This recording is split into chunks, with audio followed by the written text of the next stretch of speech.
hoy son la quinta jornada ya que celebramos de estas jornadas de medicina y genética.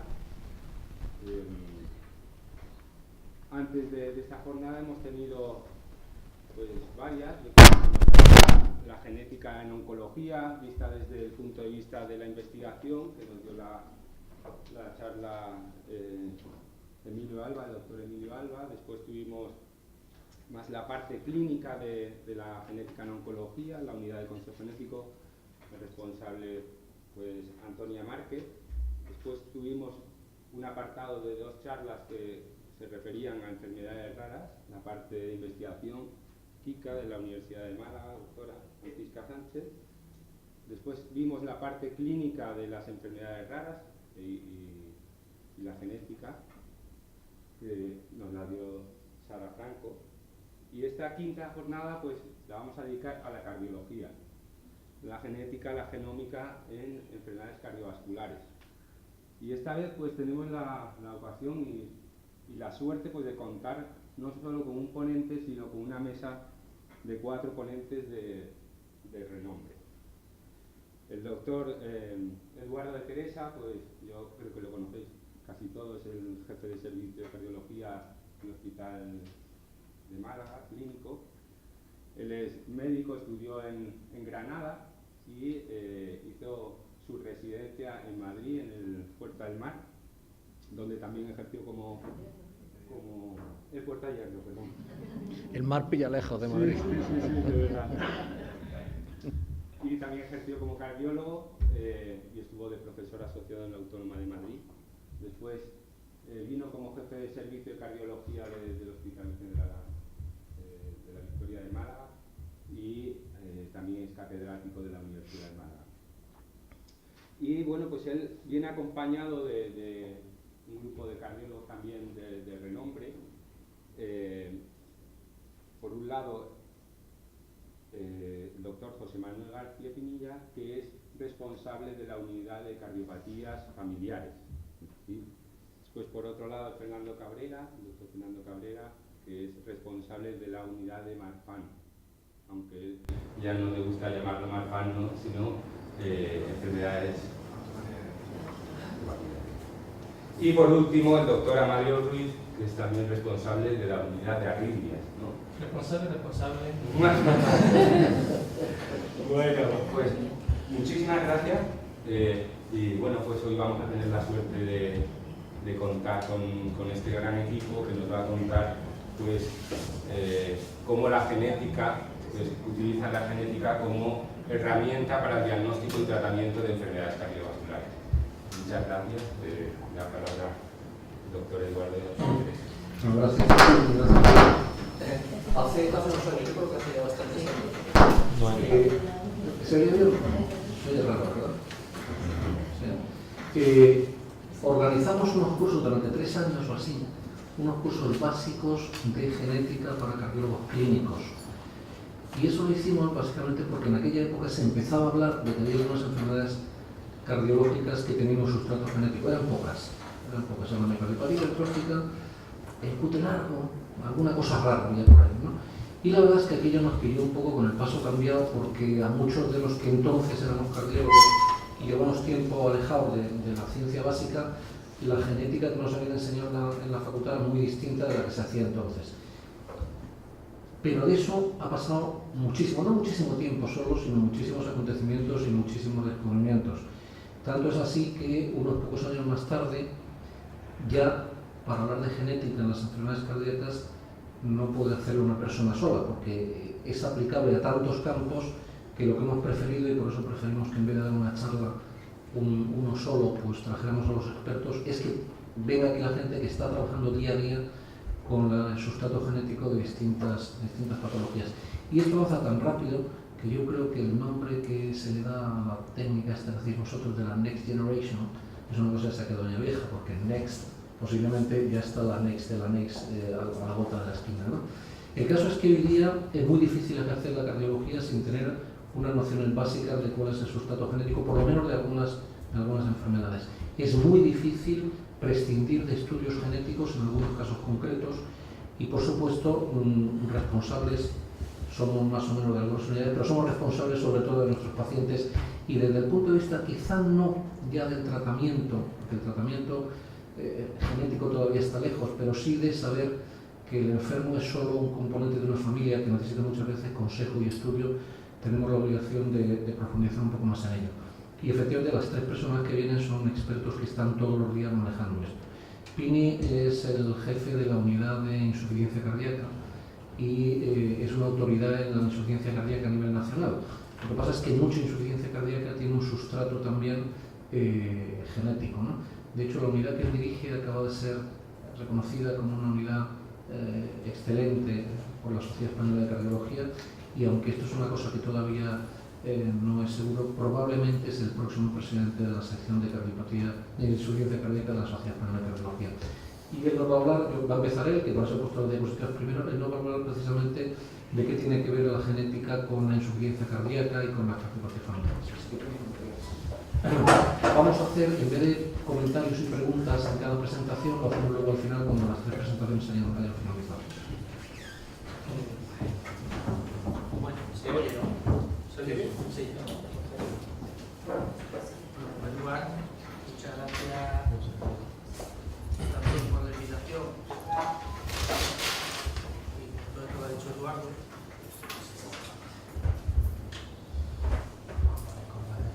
Igual que dice Mario que es referente jefe y tal, yo creo que es referente tampoco. Yo voy a dar 4 pistas, tampoco sabía muy bien cuál era un poquito el foro que teníamos delante, entonces voy a hablar de cosas muy generales que probablemente la mayor parte de vosotros ya conocéis y después vamos a tocar un poco más en miocardiopatía y también daré algunos ejemplos prácticos de cosas que hemos hecho nosotros, que hemos visto y que yo creo que también tienen trascendencia y práctica en la clínica, que es un poco de lo que se trata. Para los que no estéis un poco tan habituados al tema de la miocardiopatía, una miocardiopatía en general se dice que es una enfermedad primaria del músculo cardíaco, esa es la definición clásica de miocardiopatía que, no sé,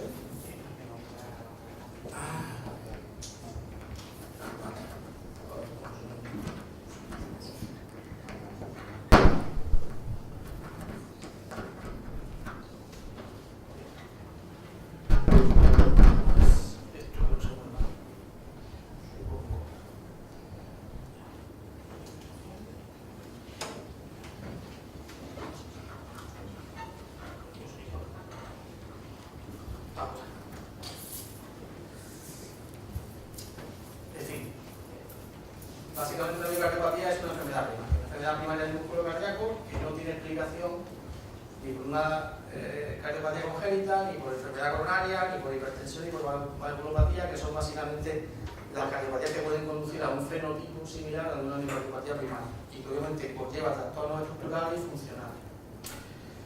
En esto de las miocardiopatías hay un problema de clasificación o una pelea de clasificación entre los dos lados del Atlántico.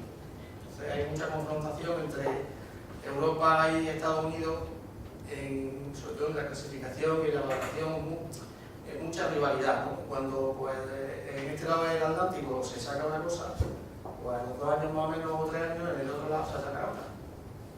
Y bueno, este es el último consenso del grupo de trabajo de miocardiopatía, del Sociedad de Cardiología. Se estableció una clasificación de las miocardiopatías que es una clasificación muy fenotípica.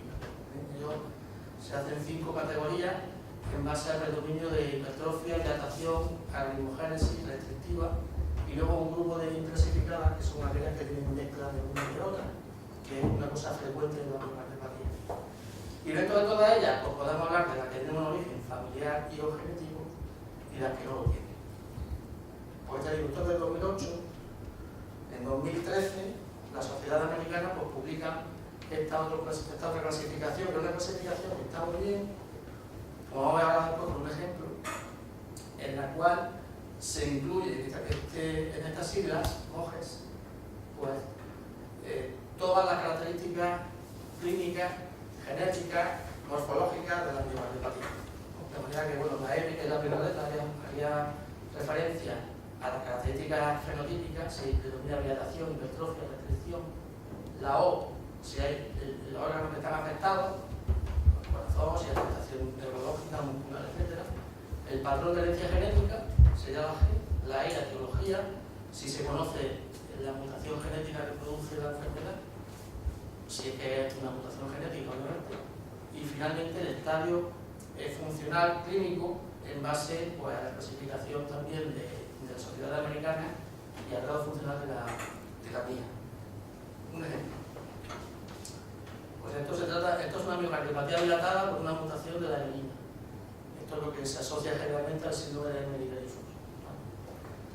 Resulta que con la clasificación Moger, en esta frase está prácticamente sintetizada todas las características del paciente.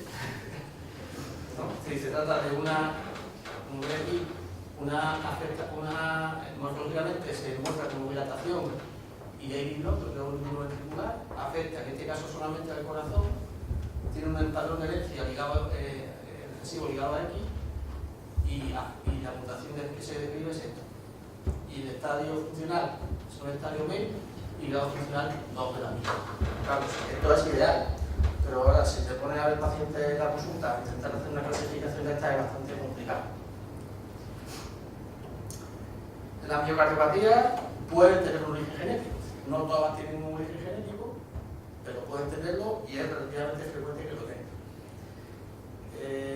Yo he puesto aquí la evolución histórica de la primera miocardiopatía de origen genético que se conoció, que es la miocardiopatía hipertrófica.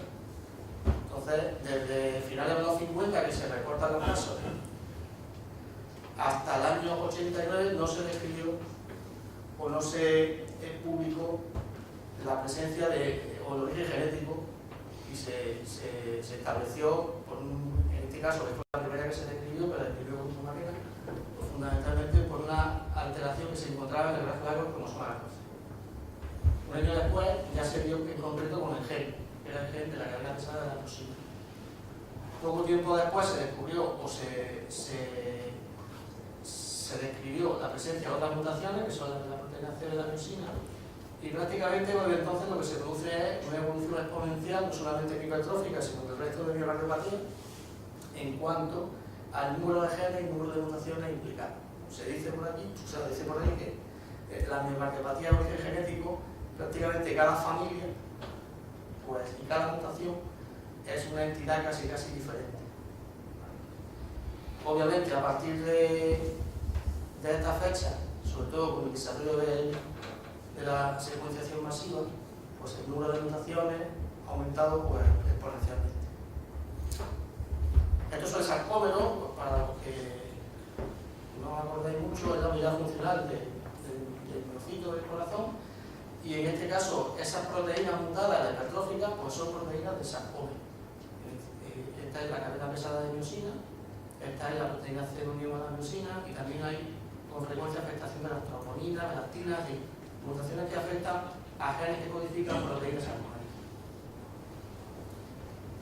Con el paso del tiempo y con el desarrollo, pues ya no solamente en hipertrófica, sino con el resto de miocardiopatía, dilatada, restrictiva, rimogénica, pues sabemos que existen un montón de mutaciones en un montón de proteínas que pueden afectar y que pueden ser responsables de la enfermedad. En general se dice que las proteínas sarcoméricas o las mutaciones de las proteínas sarcoméricas producen miocardiopatía hipertrófica, la del citoesqueleto producen miocardiopatía dilatada, los dermosomas, que son las uniones intercelulares, producirían miocardiopatía ritmogénica. Lo que pasa es que conforme se avanza más, pues también se sabe que muchas veces mutaciones sarcoméricas dan lugar a miocardiopatía dilatada, o que mutaciones de genes dermosómicos dan lugar a miocardiopatía dilatada y no ritmogénica.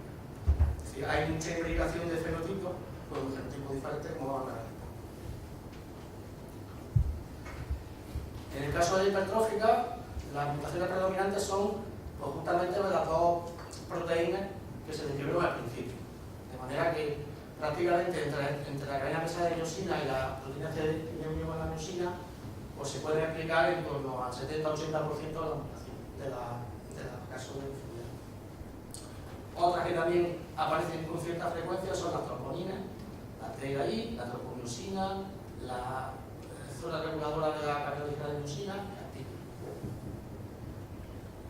En el caso de la miocardiopatía dilatada, sobre todo tenemos las mutaciones asociadas, con más importante, asociadas a la mina, porque tienen especial relevancia pronóstica, como veremos ahora después, y también las mutaciones de la litina, que son relativamente frecuentes. La litina es una proteína que interviene bastante también en la contractilidad y en la placa citoesqueleto, y conforme se ha desarrollado el LGS, pues también se ven cada vez más mutaciones de esta proteína.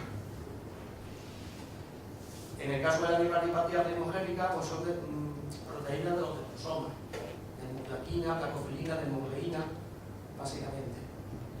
Y la neuropatía restrictiva de la troponina. La no compactada la he dejado aquí un poquito en el aire, porque la no compactación es un morfotipo que está todavía en discusión.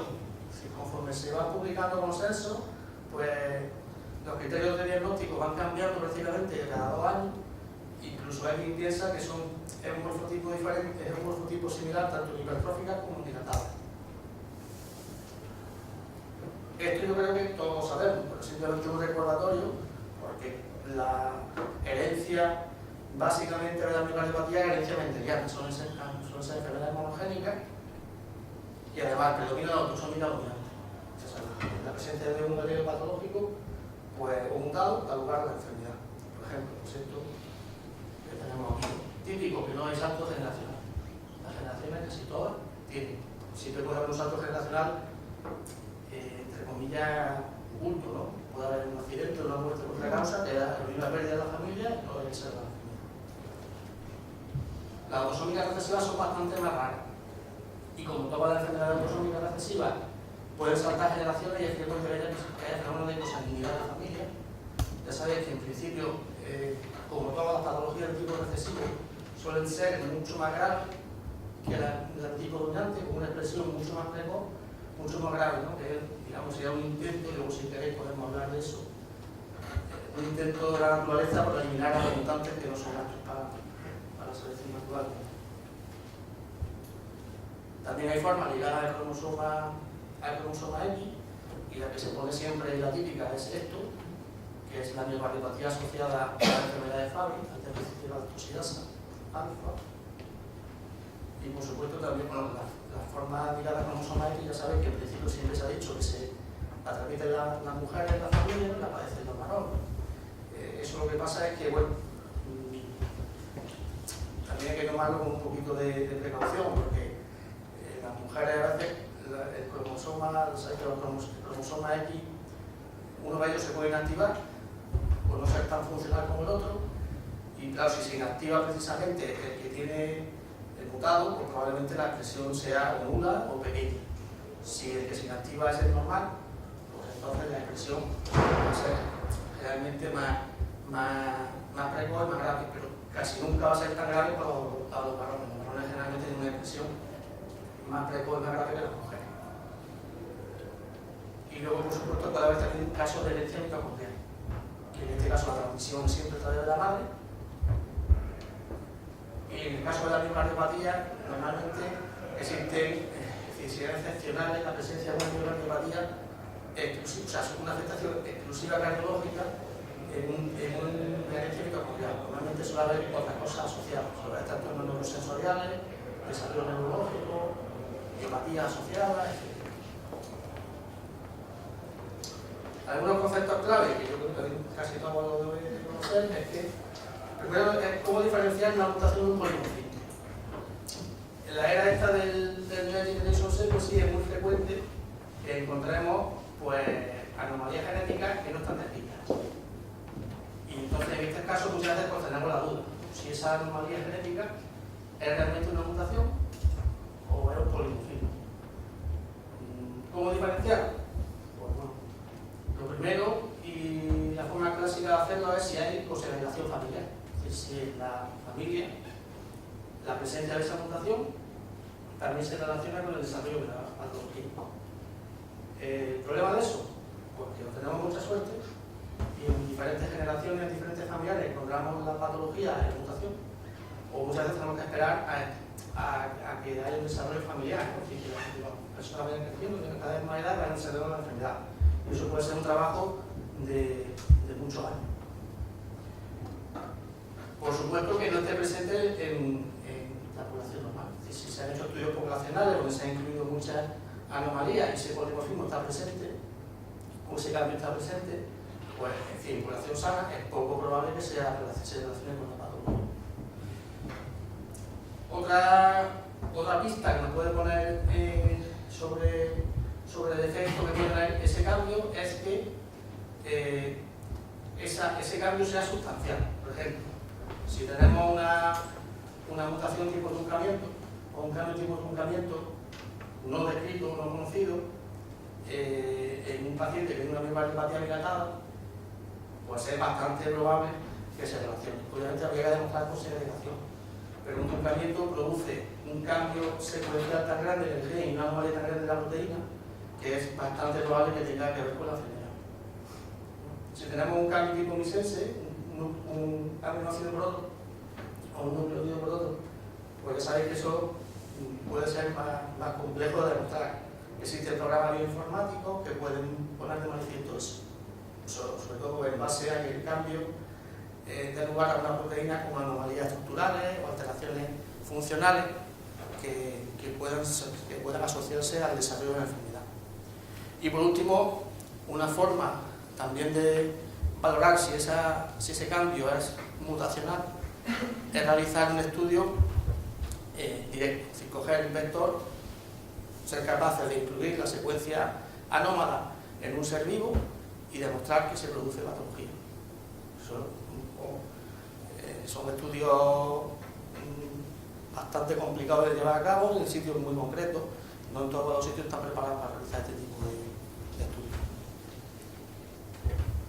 Otro concepto también yo creo que es importante en miocardiopatía es la heterogeneidad fenotípica.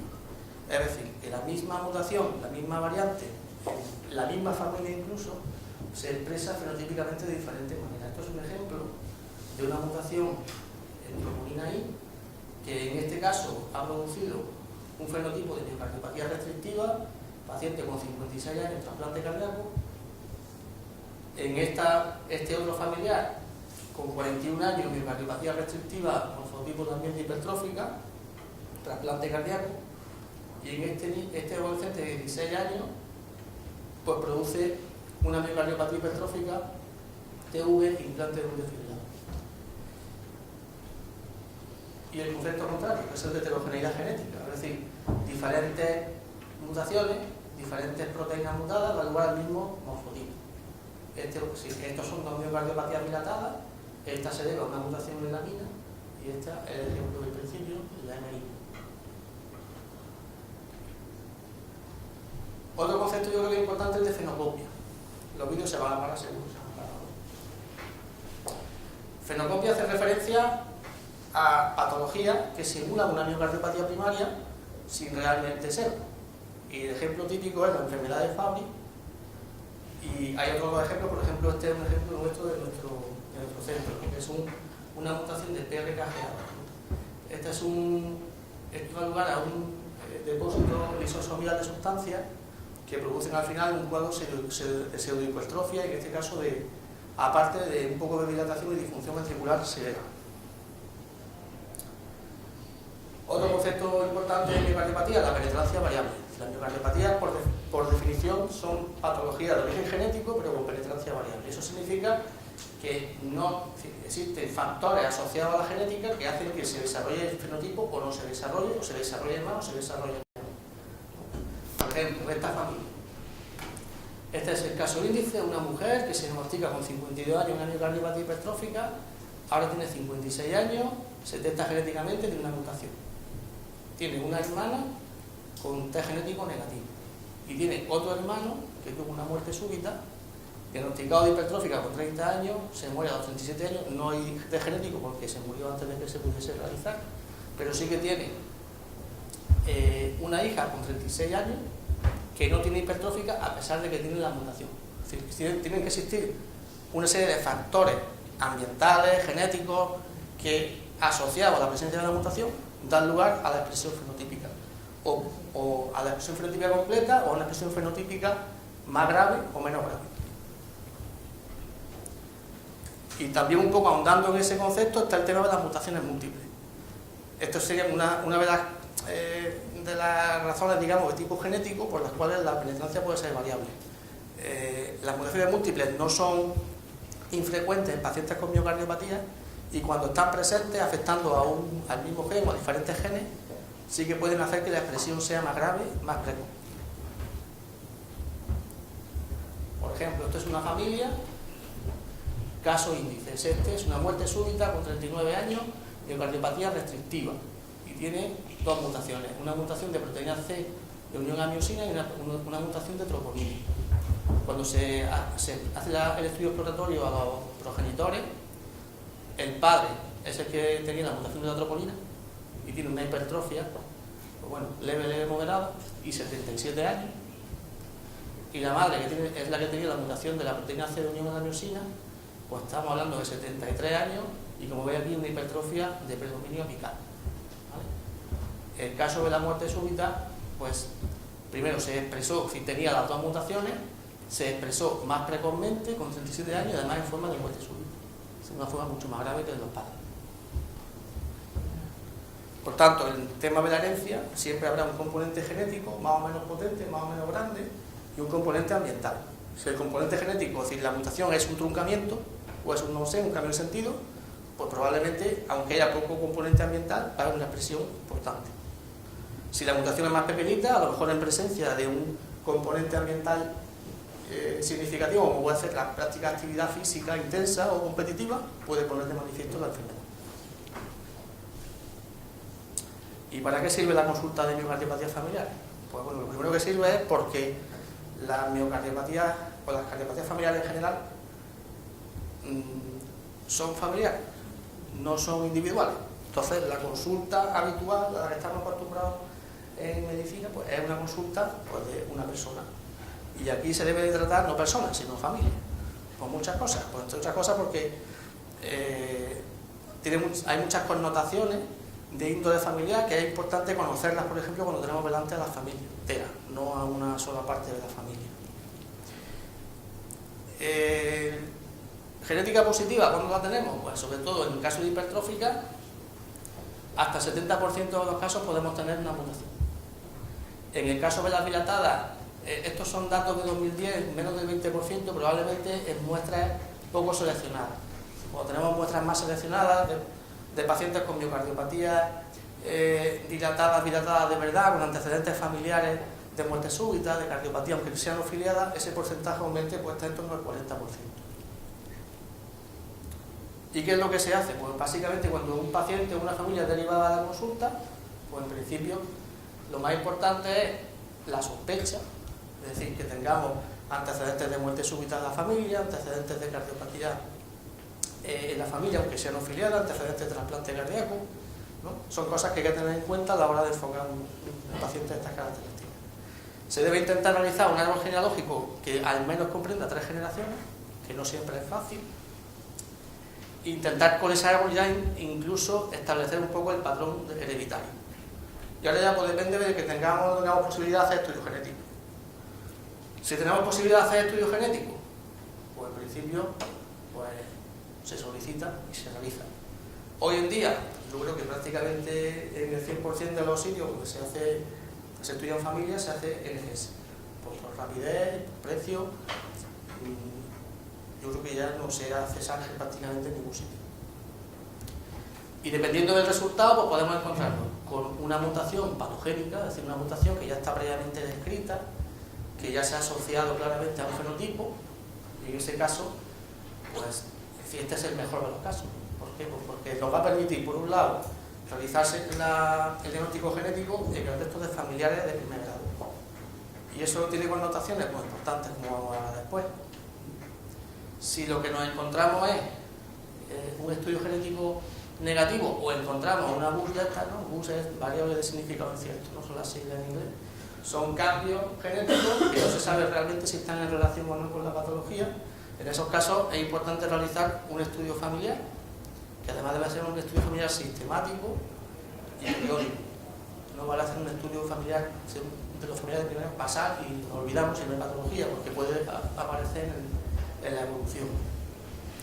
Y en caso de que no tengamos diagnóstico genético o no tengamos posibilidad de realizarlo, pues entonces el manejo debe ser basándose básicamente en el estudio de familiares de primer grado con técnicas clásicas. En general, las miocardiopatías se suelen estudiar con electrocardiografía periódica. ¿Cada cuánto tiempo? Pues depende un poco del patrón en la familia, de si hay muerte súbita o no. Hay que centrarnos mucho durante los periodos de crecimiento, sobre todo en la adolescencia, porque en el primer año de la vida y en la adolescencia es cuando se producen los mayores crecimientos en nuestro organismo. Pues en la adolescencia sí que hay que centrarse un poco más y hacer los seguimientos más estrechos.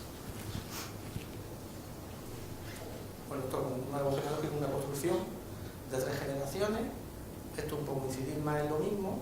Y claro, podemos encontrarnos, como hemos visto, desde que encontramos una mutación patogénica claramente relacionada, ¿no? Entonces, en este caso, ¿qué es lo que podemos decirle a la familia o al individuo que tiene la mutación? Pues lo primero que si los que tengan la mutación se van a beneficiar de un diagnóstico precoz y de un seguimiento también estrecho. Eso nos va a permitir, sobre todo, como veremos ahora después, pues podernos adelantar a ciertas cosas. Si no tiene la mutación el familiar, pues eso lo que nos permite es, primero, al descartar que vaya a desarrollar la enfermedad y eliminarlo del seguimiento con pruebas de imagen, ¿no? Como son la mayor parte de ellas autosómicas dominantes, pues cuenta la vieja más o menos el 50% de los familiares los quitamos de medio. Ni van a desarrollar la enfermedad, ni hay que seguirlo, ni van a transmitirla a los descendientes. Y en el caso de que no haya mutación, pues lo hemos visto en los individuos. Es decir, si no se identifica mutación, habría que hacer un seguimiento clásico. Pruebas de imagen periódicamente. También yo creo que es interesante conocer el papel que puede tener la inmunohistoquímica. Estas son cosas que no están al alcance de todo el mundo, pero que ayudan bastante a resolver algunos problemas. Voy a poner os voy a contar un ejemplo que no es esto, ¿no? O sea, un ejemplo es niño con una muerte súbita del lactante que se le hace, finalmente acaban haciéndole un estudio genético al niño y a la madre, y aparece una mutación en placofilina, que es una proteína desmosómica asociada al principio a miocardiopatía ritmogénica. La necrosis del niño en blanco, es decir, no hay datos de miocardiopatía, estructural en el estudio histológico, ¿vale? Entonces, el planteamiento que trae la madre es, pues tengo otro niño, tengo que hacerle estudio genético al otro niño y me quiero quedar otra vez embarazada. ¿Qué hago? O sea, ¿me hago selección embrionaria? ¿No? Porque ella también tiene una mutación. Claro, que una miocardiopatía ritmogénica se exprese como muerte súbita del lactante y menos en la ausencia de cardiopatía estructural, evidencia de cambio histológico es excepcional, por no decir que casi nunca sucedió. Entonces lo que nosotros hicimos fue, tuvimos la posibilidad de acceder a la muestra histológica del niño y le hicimos un estudio inmunohistoquímico. Es decir, investigamos la expresión fenotípica de la proteína, de la placofilina, que era teóricamente la proteína mutada en la muestra histológica. Y encontramos que la expresión de placofilina era completamente normal, como una persona normal. Resultado, pues que en principio al otro niño no le hemos hecho más puñetas, ni más estudios, ni más nada, y a la madre, pues la madre ya me parece que tiene otro niño que tiene 6 meses. Es decir, le dijimos que podía en principio darse embarazada, que no había relación entre esa mutación que se había, o ese cambio que se había encontrado, y el desarrollo o la posibilidad de una muerte súbita. De nuevo, pros y contras. Si tenemos la mutación, nos permitirá diagnóstico precoz y seguimiento estrecho de los portadores. Nos permitirá también darle un consejo genético y reproductivo. Es decir, le podemos informar sobre la posibilidad de técnicas de reproducción, de selección embrionaria, etcétera, que están disponibles. Y por supuesto, pues también algunas recomendaciones respecto a actividad física. El problema sobre todo, pues que sobre todo cuando se hace estudio genético en niños, es la ansiedad por el miedo a enfermar, que tienen más los padres, obviamente, que el niño. Y en ese sentido, pues bueno, el estudio genético en niños, pues la recomendación general es que hasta los 10-12 años no se realice estudio genético, porque hasta ese momento lo único que puede ocurrir es que por la actitud sobreprotectora de los padres, el niño al final se convierta en un acomplejado y tenga realmente problemas sociales. Cuando no hay mutación, pues este es el mejor de los escenarios, ¿no? Porque obviamente le damos tranquilidad a los individuos, no hay que hacer seguimiento, con lo cual evitamos también un coste importante para el sistema sanitario y además ya no va a haber posibilidad de transmisión, es decir, no va a haber posibilidad de que los descendientes tengan la patología. Y es realmente útil, Pues bueno, por ejemplo, estos son ejemplos, estos no son míos. ¿Es realmente un estudio genético? Bueno, esto es un caso índice de miocardiopatía hipertrófica. 45 años, mutación en la cadena pesada de la miosina.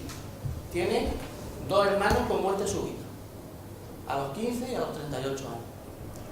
Y ella tiene 3 hijos. Tiene una niña y 2 niños, 10, 14 y 22 años. La niña no tiene la mutación. Se hizo eco y resonancia magnética y no tenía nada, no tiene mutación. Es decir, si hubiésemos tenido el estudio genético primero, pues nos hubiésemos ahorrado estudios de imagen. Con 10 años es bastante probable que para hacer la resonancia, por ejemplo, tuviésemos que haberla selado. Este tiene 14 años, tiene la mutación y no tiene expresión fenotípica todavía. Pero sí que es verdad que como tiene 14 años y con estos antecedentes que hay por aquí, pues lo más correcto sería hacer un seguimiento estrecho del niño ahora que está creciendo. Y este tiene 22, si probablemente ya haya acabado de crecer, tiene la mutación y ya tiene expresión de la enfermedad. En este, ¿qué consecuencias tiene sobre todo el estudio genético y el análisis familiar? Porque con todas estas muertes súbitas que hay aquí hay que estar especialmente atento a que empiece a desarrollar algún factor de riesgo de muerte súbita. ¿Sí? Habría que individualizar en este caso el riesgo, basándose o basándonos en la alta tasa de muerte súbita que hay en la familia. Y en esta otra, que es una mutación en proteína C de la miosina, 33 años, tiene un desfibrilador, también hipertrófica, tiene 3 niños y ninguno de ellos tiene la mutación, lo cual implica pues, que no hay posibilidad de desarrollo en el futuro. Estos son casos nuestros, ¿no? Que son, es para un poco finalizar pues, con cosas que tenemos nosotros, que hemos visto nosotros en la consulta, ¿no? Por ejemplo, estos son 2 hermanos, ¿no? Este es varón y esta es mujer, y se llevan 3 años.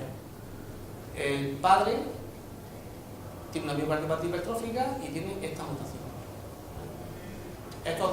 Los dos vinieron en principio a la consulta sin estudio genético, es decir, vinieron para hacerse una ecocardiografía y un electro. La hermana no tiene nada, pero el hermano sí que lo tiene. Tiene una miocardiopatía hipertrófica de baja expresión. ¿Por qué pongo el diagnóstico precoz? Pues porque, hombre, el hermano, primero que es varón, y en ellos muchas veces la hipertrofia se manifiesta más precozmente y de forma más grave, pero es que además juega al fútbol y está federado. Entonces, si hubiésemos hecho un diagnóstico precoz, porque el hermano tiene 25 años, si hubiésemos hecho un diagnóstico precoz de la presencia de esta mutación, pues a lo mejor se le podría haber recomendado que la actividad física no fuese tan intensa, porque a lo mejor resulta que esa actividad física intensa es la que ha hecho que se desarrolle la enfermedad. Este otro caso, aquí de un tipo teológico. Esto es una enferma que nos remiten, ya no se ve, pero bueno, esto que tiene aquí puesto es un aparatejo, se ve aquí también, que es un resincronizador. Nos la remiten con una miocardiopatía dilatada, tiene 35 años, para el implante de un resincronizador, que es un marcapasos especial que ponemos en algunos pacientes que tienen miocardiopatía dilatada. Y bueno, este estudio es el post-implante. En el post-implante recupera función ventricular y llama la atención que tiene un poquito de hipertrofia. ¿Vale? Esto, si no hubiésemos hecho estudio genético, pues hubiese pasado como una miocardiopatía dilatada, sin más, porque además no había antecedentes familiares de muerte súbita ni de cardiopatía. Pero bueno, como era muy joven y no nos quedaba muy claro cuál era el origen de la miocardiopatía, le hicimos un estudio genético. Nos llevamos la sorpresa que esto no es una miocardiopatía dilatada al uso, sino que es una mutación en LAMP2 que da lugar a otra enfermedad por depósito lisosomial rara, que se llama enfermedad de Lame. ¿Connotaciones para el paciente? Pues que de tener una miocardiopatía dilatada, que nosotros tratamos, manejamos y demás, de forma más o menos correcta o incorrecta, pero nos centramos en el corazón, con una enfermedad de Lame hay que realizar un estudio de extensión, porque la enfermedad de Lame produce el depósito de la sustancia en más sitios. Entonces, esta chica, por ejemplo, tiene una retinopatía severa, que había pasado hace un momento desapercibida, y además tiene una miopatía severa, que son dos cosas que, por ejemplo, el tema de la miopatía lo hemos sabido hace poco, es una enferma que a pesar de haber mejorado función ventricular, no tiene una mejoría clara de síntomas, tiene siempre mucho cansancio, mucha astenia, mucha fatigabilidad, que probablemente esté en relación con la miopatía.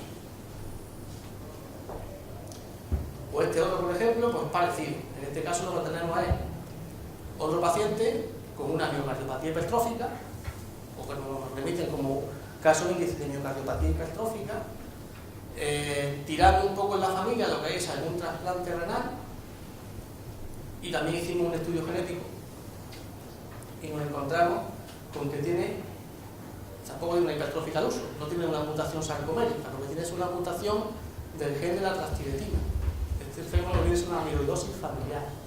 Y esto también tiene connotaciones desde el punto de vista terapéutico, porque este paciente,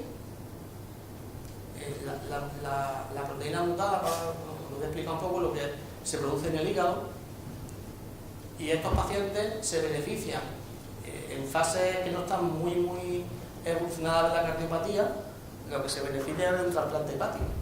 Es decir, que el tratamiento de estos pacientes no tiene nada que ver con el tratamiento de una miocardiopatía hipertrófica. E incluso cuando tienen una cardiopatía muy evolucionada, puede ser necesario realizar un trasplante cardíaco, pero el trasplante cardíaco se tiene que acompañar después de un trasplante hepático, porque si no, la producción excesiva de la proteína anómala por parte del hígado dará lugar a que se altere también el injerto.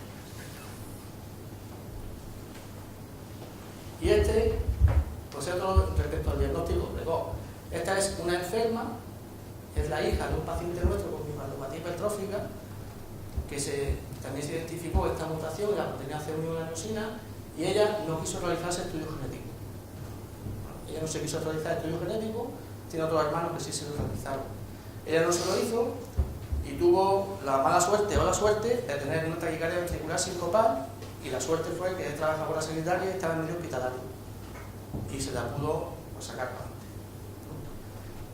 Si la enferma a lo mejor se hubiese realizado el estudio previamente, ya no de biogenéticos, sino simplemente el estudio de imagen, pues probablemente hubiésemos hecho un diagnóstico precoz y a lo mejor la paciente lo hubiésemos implantado en algún momento un desfibrilador. Tuvo suerte de que salió para adelante porque estaba conectado, pero podría haber tenido la mala suerte de haber tenido un síncope en el coche conduciendo y haberse matado ella y haber matado a los de frente, o no, ese tipo de cosas. Y yo creo que este es el último. Este no traigo imágenes, pero sí lo traigo porque me parece que también tiene implicaciones de óptimo genético en cuanto al pronóstico. Esto es una familia en la cual identificamos el caso índice de un paciente con miocardiopatía dilatada, con un antecedente familiar de la muerte súbita del padre, con 40 años, y el paciente tuvo una forma muy evolucionada de miocardiopatía dilatada y acabó en trasplante cardíaco. Hicimos estudio genético por ese antecedente familiar y tenía una mutación del gen de la alamina. La alamina es una proteína que tiene bastante mala fondinga en el sentido de que produce muerte súbita con bastante frecuencia. Su identificación implica pues, una serie de acciones, incluso el implante de dispositivos en pacientes que pueden estar casi asintomáticos. En este caso, a los 2 años aproximadamente, recogimos a un primo hermano con una insuficiencia cardíaca de nuevo, miocardiopatía dilatada también muy evolucionada, trasplante prácticamente a los 2 años se trasplantó al primer lugar. Lo curioso de la familia, pues que los varones tienen una expresión de una enfermedad muy severa, con miocardiopatía dilatada de origen, o sea, de inicio precoz, importantes trastornos del ritmo y evoluciones a trasplante cardíaco con muerte súbita, y sin embargo las mujeres de la familia que tienen la mutación lo que desarrollan son trastornos del ritmo.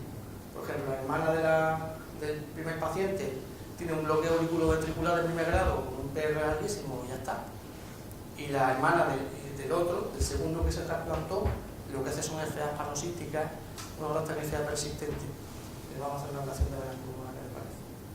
Es decir, que esto tiene implicaciones pronósticas, porque diagnosticar una mutación de este tipo de la alamina sí que confiere un riesgo alto. Un riesgo alto ya no de miocardiopatía, sino incluso de muerte súbita. Esto simplemente, por si queréis tomar nota, este año se ha publicado en la revista Española de Cardiología por un documento que ha elaborado el grupo de trabajo de cardiopatías familiares de la SED, donde pues se hace una actualización sobre todas estas cosas del tema de las cardiopatías familiares, de la genética y demás. Y ya esta es la última de todas. Estos son Watson y Crick, cuando describieron el modelo de la tridimensional del ADN y la hélice, ¿no? Y después ya una vez que le habían dado el premio Nobel, que están más abajo. Y yo creo que las dos frases están muy bien, porque dice, la narrativa de Manuel Vincent, ¿no? que busca la verdad con el riesgo de encontrarla, y esto la encontraron muy bien. y que ayer solo un recuerdo, pero mañana nunca es lo que se supone que es. Eso ya lo dice el señor Botina. Pues ya está. Gracias.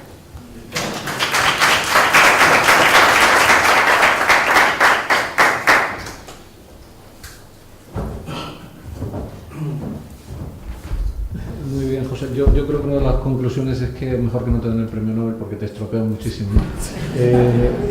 Vamos a seguir, luego después podemos preguntar y comentar y todo eso, pero yo creo que esto se presta a mucho diálogo, ¿no?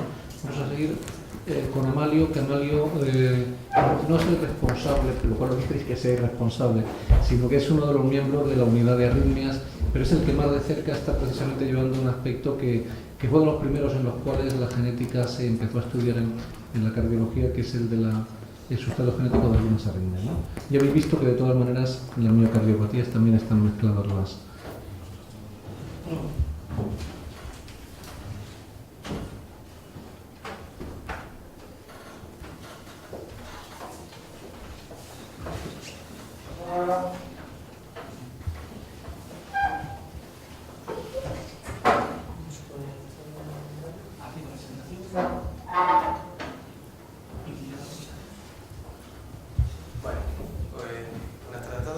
Muchas gracias por invitarme.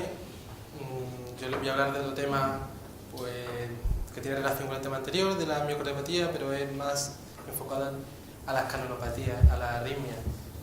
El doctor Pinilla ha hecho una presentación estupenda, extensa, y donde ha pues, definido todas las características de las enfermedades genéticas, cosa que nos ha ayudado a nosotros que veamos después, porque podemos hacerlo más sencillo y yo por mi parte mucho más corto. ¿Vale? Voy a hablar de las canalopatías, que son una serie de enfermedades hereditarias, como lo que estamos, de origen genético, y que tienen una característica en común, y es que no alteran la estructura del corazón, no son enfermedades que provocan alteración estructural y pérdida de fuerza del corazón. Entonces, pues no vamos a ver tantas imágenes, por no decir ninguna, porque la característica es que si la ecografía de estos pacientes van a ser ecografías normales, donde el corazón va a ser normal, las válvulas van a ser pues, igual de normal que cualquier otro paciente. Que se caracterizan por lo mismo, por ser heredadas, por tener una penetrancia variable, y las mutaciones o las alteraciones de estas proteínas van a afectar a canales iónicos. Estos canales van a intervenir en el paso de los iones y con las corrientes iónicas entre el espacio intra y extracelular, favorecer la formación o entorpecer la formación del potencial normal de acción, y por tanto pueden provocar una serie de consecuencias, que es para lo que estamos aquí, ¿no? ¿Qué consecuencias? Pues arritmias. Esa arritmia que pueden provocar, pues desde síncope a muerte súbita.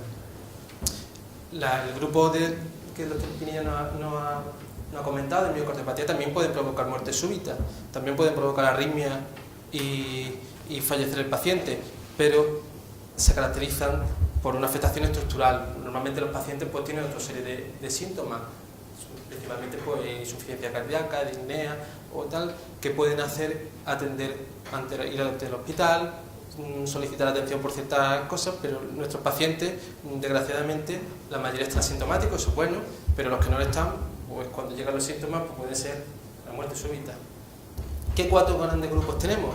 Pues síndrome de QT largo, el Brugada, QT corto y la taquicardia catecolaminérgica. Conociendo pues cómo se produce el potencial de acción de la célula miocárdica ventricular de trabajo, pues podemos tener una idea de qué alteraciones pueden provocar una afectación del mismo, ¿no? Inicialmente, el potencial de acción, pues hay una entrada rápida en la corriente de sodio. Eso va a hacer que el potencial de reposo negativo de la célula miocárdica normal pues se va a hacer positivo. Tras ello hay inicialmente una salida de potasio a través de una serie de canales hito de potasio, seguida de una entrada de calcio en la fase 2, en la fase de meseta, y tras ello otra salida de potasio. Es el potencial de acción normal. ¿Qué pasa? Que si estos canales están afectados, pues ya sea por exceso de función o por su defecto, pues van a aparecer una de estas enfermedades. Tanto así que mutaciones en el mismo canales pueden provocar enfermedades totalmente diferentes. Tanto así que la hiperfunción de canales de sodio puede estar relacionada con síndrome de cutis largo, pero su defecto, síndrome de Brugada. Y así en los diferentes grupos, como vamos a ver. Por si esto no fuese ya un poco complejo, ocurren otras cosas, es que estos canales son canales de membrana, por lo que no solo van a influir la genética y su expresión, sino que también hay una serie de modificaciones posttraduccionales, hay otra serie de mutaciones en otras proteínas que no son las propias del canal, pero que intervienen en el tránsito hacia la membrana, que su afectación puede provocar pues, dichas enfermedades. Ahora, de forma pues, rápida, les voy a definir un poquito de qué consiste cada una de las enfermedades, la importancia de la genética y su tratamiento. Algo sencillo y rápido para ideas claras y no me voy a extender mucho. El síndrome de cutis largo pues, se caracteriza por un cutis largo, se define a partir de una serie de parámetros, por la escala de Schwarz, pero básicamente un cutis corregido por encima de 480 milisegundos, lo que conlleva un riesgo de arritmias ventriculares, torsades, y TV polimórfica y muerte súbita. Tiene una prevalencia en torno al 1 entre 10.000 y hay otra serie que hablan de 1 cada 2.000 individuos.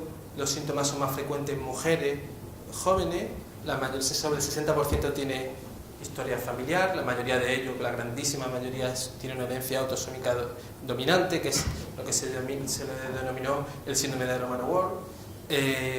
También puede existir muchísimo menos frecuente una herencia autosómica recesiva con el Jerwell-Lange-Nielsen, que se asocia muy característico de su asociación a sordera.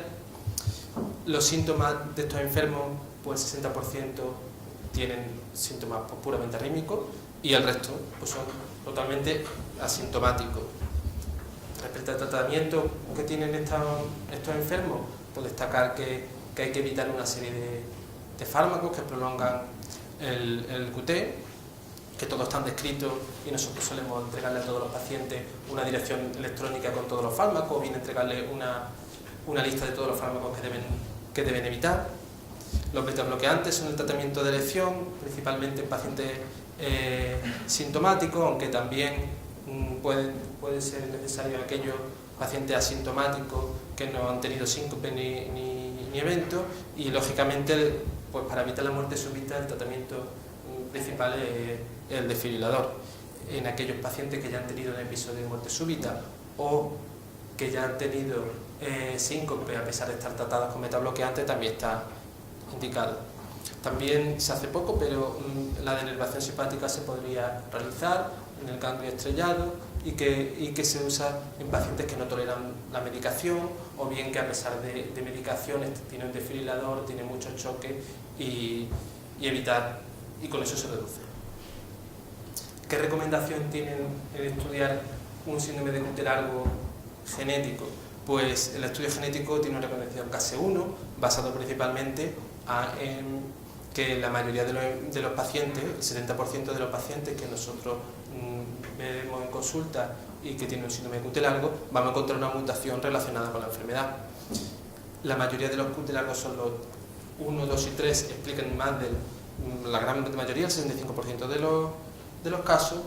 ¿Y qué características tienen el tipo de mutación encontrada? Pues pacientes con el cutis largo tipo 1 se basa en una hipofunción de un canal de potasio, eléctricamente o electrocardiográficamente tiene unas características pues, diferentes al resto, con una NAT ancha y amplia, y se caracteriza también porque los episodios arrítmicos, los síncopes y la muerte súbita suelen estar relacionados con el ejercicio, característicamente con la natación.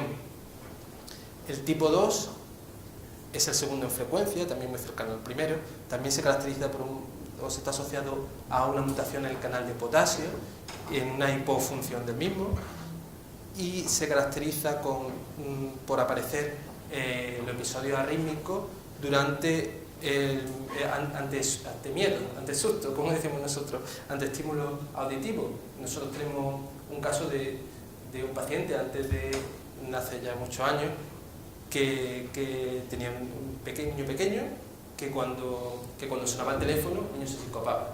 Llegaba al hospital materno y estaba el niño bien, todo perfecto y tal, hasta que el padre cogió una grabadora y se lo llevó al doctor Azueta el caso grabado de sonando el teléfono y el niño sincopándose. Ahora mismo tiene un desfibrilador, el chico vive genial y ha sido diagnosticado. Hicimos estudio genético hace poco tiempo y ha sido una mutación de este canal de potasio. El tipo 3 es debido a una hiperfunción por una mutación del canal de sodio, que es hiperfuncionante, que se caracteriza por una T electrocardiográficamente con una T pues al final del QT largo, con una penetrancia muy alta del 90%, y los episodios de muerte súbita se relacionan o aparecen principalmente durante el sueño. El síndrome de Brugada, que ya saben que se caracteriza por este bloqueo de rama derecha, con ST elevado en forma de aleta de tiburón, ¿no? Que es más prevalente en varones, sobre todo eso confiere un mayor riesgo de muerte súbita, siendo principalmente la edad media en torno a los 40 años de los varones. Es autosómica dominante también principalmente, con penetrancia variable. La mayoría no tiene síntomas, pero a veces la primera manifestación de la enfermedad es la muerte súbita, muy característica también durante el sueño. En estos casos también hay que evitar otra serie de fármacos, algunos de los cuales pues, son los que se utilizan para desenmascarar este síndrome ante sospechas del mismo, como por ejemplo con la flequenida o el test de no me acuerdo de almalina, no me acuerdo del nombre. Y es importante también tratar la fiebre, porque la fiebre parece que favorece la aparición de eventos arrítmicos. Respecto a los fármacos, pues algunos serían que se podría utilizar, la quinidina en caso de pacientes sintomáticos, el isoprotenerol también en caso de arritmias ventriculares en tormenta. Y el desfibrilador hay que utilizar en pacientes que han tenido un evento de muerte súbita, en aquellos que han tenido síncope, y siempre está la discusión de si es necesario un estudio electrofisiológico para estimar el riesgo del paciente.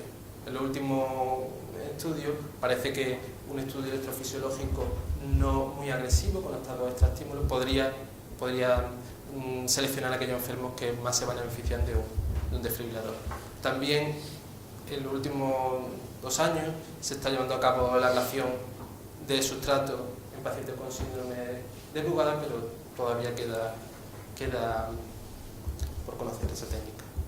La indicación en este caso, en el síndrome de Brugada, la indicación de estudio genético pues menor, una indicación DOAP, entre otras cosas porque la aparición o el detectar mutaciones ya cae a un 30%, siendo el canal de mutaciones de canal de sodio pues la mutación el gen más frecuentemente afectado. Otro síndrome es el de QT corto, que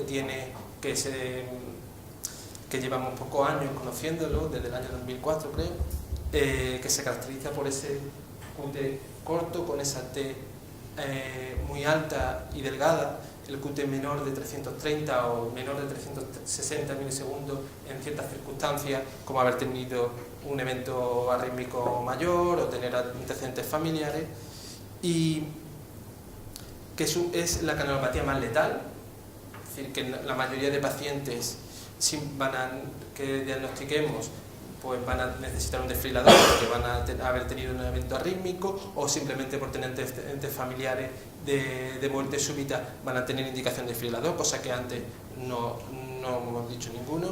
Y el tratamiento también sintomático podría ser la quinidina, poco usado. El diagnóstico genético de esta enfermedad, pues realizar el estudio genético tiene una indicación 2B, poco porcentaje de mutaciones encontradas, aunque sí es de saber, y por eso cambia la actitud terapéutica contra los antecedentes familiares, la alta penetrancia de la enfermedad. Los canales más afectados son los de potasio, y de calcio, de sodio no se han encontrado. La taquicardia ventricular catecolaminérgica al contrario de los pacientes que hemos visto antes, que la mayoría se pueden, no siempre, porque muchas veces, como hemos visto, dependen de la situación y del momento, pero se pueden diagnosticar con un electro basal.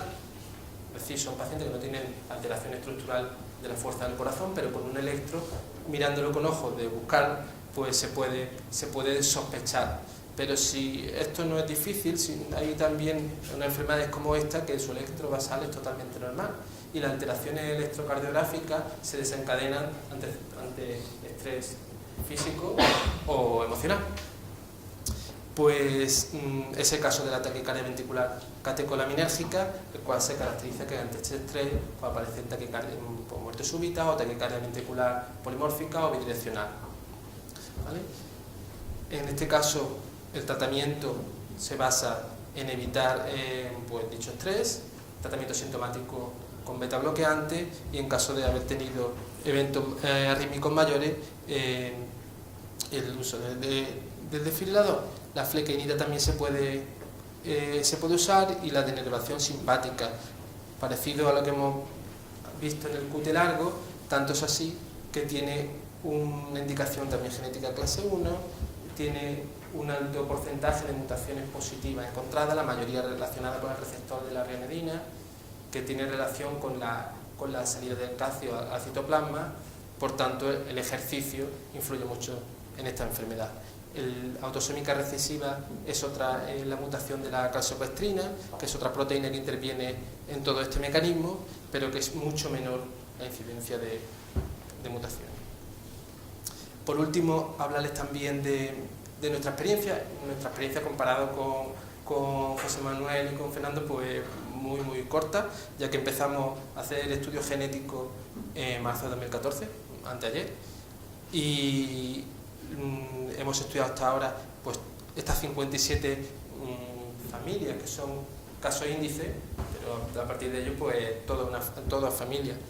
Inicialmente es más difícil estudiar estos enfermos que otros porque son pacientes que a lo mejor han tenido un evento arrítmico mayor, incluso una muerte súbita que puede ser muy desagradable, pero los pacientes progresivamente se van olvidando de que han tenido la enfermedad. Ellos tienen su desfibrilador, no tienen enfermedad, no se asfixian, no se ahogan, pueden salir, pueden hacer su vida más o menos normal y muchas veces ellos mismos se olvidan de que son enfermos.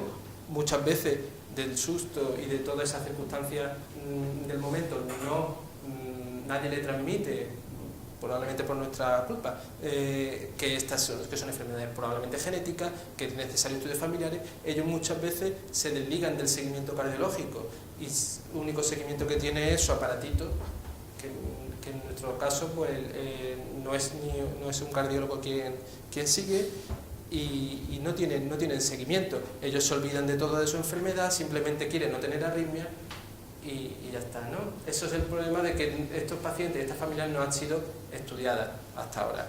¿Qué hicimos nosotros? Pues a partir de este momento, todo paciente que tenía un desfibrilador y tenía una muerte súbita arrítmica pasaba directamente a la consulta en cardiología, se le hacían todo de ergometría, si era necesario, electro, ecocardiograma y se le solicitaba un estudio genético, así como estudios familiares. A partir de eso pues, hemos estudiado 32 miocardiopatías ritmogénicas, aunque forma parte de la charla del doctor Pinilla, pues la llevamos la mayoría nosotros, de los cuales 26 han sido positivos, una familia con QT corto, no hemos encontrado mutaciones, 6 con QT largo, 2 catecolaminérgicas y 16 brugadas. De esas 57 familias hemos llegado a estudiar 224 pacientes. ¿Qué trascendencia ha tenido eso? Pues aunque todavía es poco, pero hemos implantado 2 DAIs y en 36 pacientes hemos puesto tratamiento sintomático médico. Ninguno de esos 2 pacientes ha tenido ningún evento, pero bueno, no sabría mal que cualquier familiar de estos enfermos que durante años seguimos el desfibrilador tengan familiares que tengan un evento arrítmico mayor, quizás no nos lo perdonaríamos. Por concluir, pues ¿qué nos aporta la genética en las canalopatías o en las enfermedades cardíacas en general? Pues conocer el mecanismo de las enfermedades, un consejo genético, como bien he comentado Piniña antes, el diagnóstico precoz a la enfermedad, esto puede influir también en el pronóstico de la misma, orientar el tratamiento, como el caso del QT largo o la taquicardia catecolaminérgica, simplemente por tener mutación ya se indica tratamiento sintomático médico preventivo con beta bloqueante y también, como por supuesto, la investigación. Muchas gracias.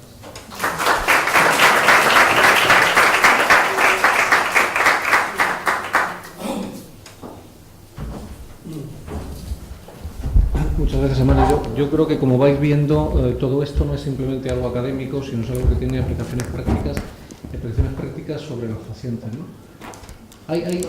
Todos los años hay una reunión de arritmias en Venecia, que se llama Venecia Arrhythmia Meeting, y yo la verdad no sé por qué era en Venecia, pero claro, si los ejemplos de la arritmia son por alteraciones de los canales, pues parece ser que tiene su lógica, ¿no? Pero perdóname por el chiste tan malísimo, ¿no?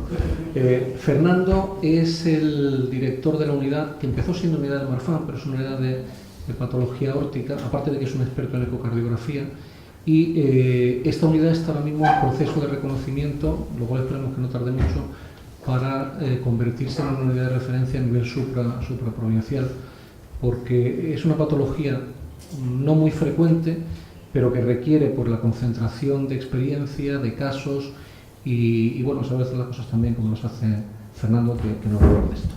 Gracias por la presentación y sobre todo por la invitación.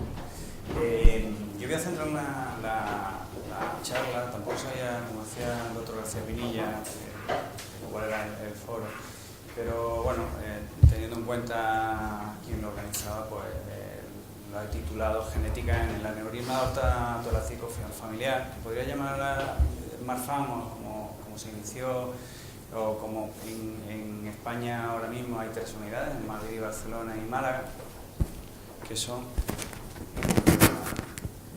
las unidades de Marfan clásicas ya a nivel nacional.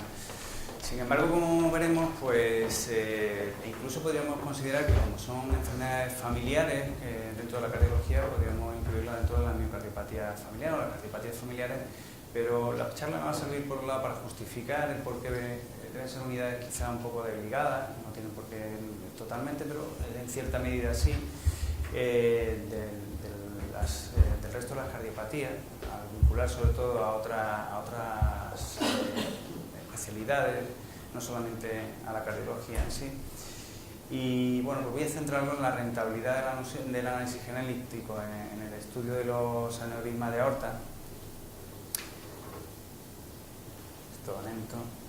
que son poco frecuentes, pero son origen de muerte, porque el aneurisma de aorta tiende a la rotura, a la disección, y sabemos a día de hoy que casi 1 de cada 5 aneurismas o disecciones de aorta tiene un sustrato genético predisponente. Y por eso a partir de aquí empieza, y como veremos, el hecho de, el pensar que no debemos llamar unidades de Marfan a estas unidades en las que se tratan a estos pacientes, porque debemos categorizarlas a los pacientes en 2 grupos.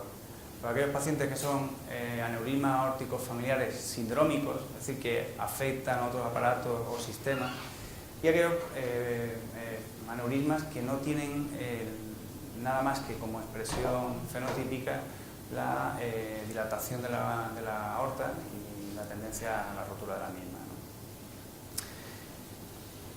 Dentro de los aneurismas sindrómicos, sin duda alguna, el más frecuente es el Marfan, teniendo en cuenta que estamos hablando de enfermedades raras, es decir, enfermedades de muy baja prevalencia, pero existen otros trastornos que, siendo también incluso menos prevalentes, solapan algunas de las manifestaciones clínicas, sobre todo la dilatación de la aorta, y otros aún todavía menos frecuentes, pero que debemos tener en cuenta en el diagnóstico diferencial de los pacientes que tienen aneurisma aorta torácica familiar. Si hablamos de síndrome de Marfan, estamos hablando de una enfermedad autosómica dominante, es una conectivopatía muy poco frecuente o enfermedad rara, considerada rara por la frecuencia, relacionada con la mutación en el gen de la fibrina en práctica totalidad de los pacientes, y que implica a órganos y sistemas, no solamente al aparato cardiovascular, sino al sistema cardiovascular, sino también a otros sistemas y órganos como son el ocular o esqueleto y otros sistemas. El diagnóstico, de hecho, se hace en base a criterios clínicos, por un lado fundamentalmente oculares y vasculares, como son la subluxación del cristalino, la ectopia lentis, y la dilatación de la raíz aórtica. Luego existe una serie de criterios esqueléticos, sistémicos, cuya suma de puntuación o scores dan lugar al diagnóstico. Y es importante el diagnóstico porque, perdón porque se ha desconfigurado un poco la presentación, porque en estos pacientes el objeto principal, fundamental, va a ser llegar a la prevención de la rotura mediante la cirugía profiláctica, preferentemente preservadora de la válvula. Preservadora quiere decir que no sustituimos la válvula aórtica por una prótesis artificial, sino que conservamos la que tiene el paciente. Esto es lo que es un paciente con síndrome de Marfan cuando debuta con una disección. Esto es una angioresonancia en la que vemos una reconstrucción de toda la aorta, y todo aquello que vemos blanco pues son estructuras desde la válvula aórtica, callado, aorta torácica ascendente, descendente, aorta abdominal e incluso bifurcación hacia la ilíaca, pues en un paciente que ha tenido 8 intervenciones seguidas desde un debut por una disección aórtica. Es decir, que de ahí lo importante de que estos pacientes sean diagnosticados muy precozmente, o al menos sean llevados previo a que ocurra un evento tan grave, no solamente por la mortalidad, que puede ser superior al 50%, sino porque va a derivar en complicaciones en el seguimiento futuro del paciente. Existen otras entidades, como el fenotipo MAS. Son pacientes que tienen un aspecto similar, incluso tienen dilatación de la aorta, tienen colapso mitral, tienen hallazgos esqueléticos similares al síndrome de Marfan, pero que tienen un pronóstico mucho mejor, porque nunca rompen la aorta, no son pacientes que vayan a tener la complicación letal que presentan los pacientes con síndrome de Marfan, ni tampoco tienen la alteración tan limitante como puede ser la luxación del cristalino que presenta los síndromes de Marfan. Existen otros síndromes, como el Loeys-Dietz, que hasta 2008, que fue cuando se describió, era considerado una subforma de síndrome de Marfan, que aunque solapa algunas manifestaciones, es un poquito más agresiva, está vinculado a otro gen, aparece en edades más tempranas, tiene, además, como al ser más temprano y más agresivo, el alto riesgo de rotura de sección es más precoz. Y luego tenemos una de las formas de Ehlers-Danlos, que se caracteriza por la hiperlasitud, pues en la forma tipo 4 vascular, que es también autosómica dominante y tiene una relación directa con la mutación en el gen del colágeno, pues se caracteriza por una fragilidad vascular y visceral extrema, con una supervivencia en estos pacientes que muchas veces no llega a la veintena, a la segunda década de vida. En cuanto, y cada vez le doy más importancia, damos más importancia a los que nos dedicamos a los aneurismas de aorta torácica familiar, al grupo de los que no son sindrómicos, puesto que pasa un poco como la miocardiopatía, no producen síntomas, no tienen una expresión externa, no tienen hallazgos faciales o alteraciones musculoesqueléticas que puedan orientarnos a hacernos sospechar que tengan alguna enfermedad, sino que simplemente dilatan la aorta, de una forma silente y llegan a la muerte en el caso pues, de debut, si no es diagnosticado precozmente. En estos pacientes, hasta un 20% hay un familiar de primer grado en los que nos encontramos que hay una muerte súbita previa. Las complicaciones aparecen. ¿Qué pasa?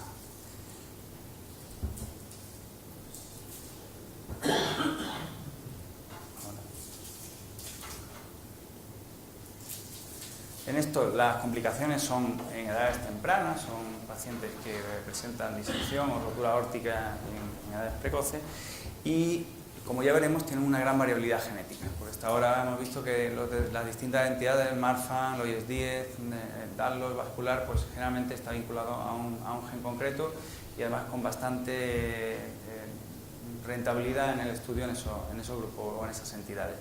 Es desde el 2010 cuando ya me empieza a plantearse o a establecerse guías de manejo en este tipo de pacientes, y coincidiendo precisamente con ese inicio, nosotros con la idea de, bueno, pues coincide una serie de factores, cirujanos, rehabilitadores, oftalmólogos, traumatólogos, pues se decide iniciar el puesta en marcha de la unidad de aorta con una serie de objetivos, que es establecer el diagnóstico de los pacientes con aneurisma de aorta torácica de una forma precoz, sobre todo en los familiares, y realizar un manejo adecuado, siempre teniendo en cuenta que hay que rentabilizar mucho el estudio genético, como veremos. Nuestra unidad de patología de aorta, vamos a hacer un análisis del 2010 al 2015. Durante todo este periodo siempre se ha hecho una recogida de datos clínicos, de técnicas de imagen y, por supuesto, de los distintos estudios genéticos que, aunque daré datos, no siempre son realizados en todos los pacientes, evidentemente, porque muchas veces no son necesarios. Eso lo podemos debatir luego en la mesa. Durante este periodo se han atendido casi 800 pacientes, 350 de los cuales pues, se ha diagnosticado y están en seguimiento por presentar un aneurisma de aorta torácico familiar. La distribución de esta, por eso quizás es muy representativo y me justifica para no llamarlo unidad de Marfan, es que realmente el 40% son pacientes con síndrome de Marfan, otro casi 40% son otra serie de síndromes o entidades de aneurisma aorta torácico sindrómico, pero es que hay un 20%, es decir, 1 de cada 5 pacientes atendidos en la consulta son aneurismas de aorta torácico no sindrómicos, ocultos o silentes, por decirlo de alguna manera. En cuanto a los resultados que tenemos en la consulta, en cuanto al síndrome de Marfan, en los casos índices de 58 familias en las que se ha realizado estudio genético, el screening nos ha permitido pues, detectar precozmente a 38 familiares afectos, cosa que es importante, pero también es muy importante que en 46 familiares de momento hemos conseguido descartar la enfermedad con todo lo que conlleva en cuanto a, como ha dicho el doctor García Pinilla, el consejo genético, el diagnóstico genético preconcepcional, etcétera, etcétera, etcétera. Son pacientes en síndrome de Marfan.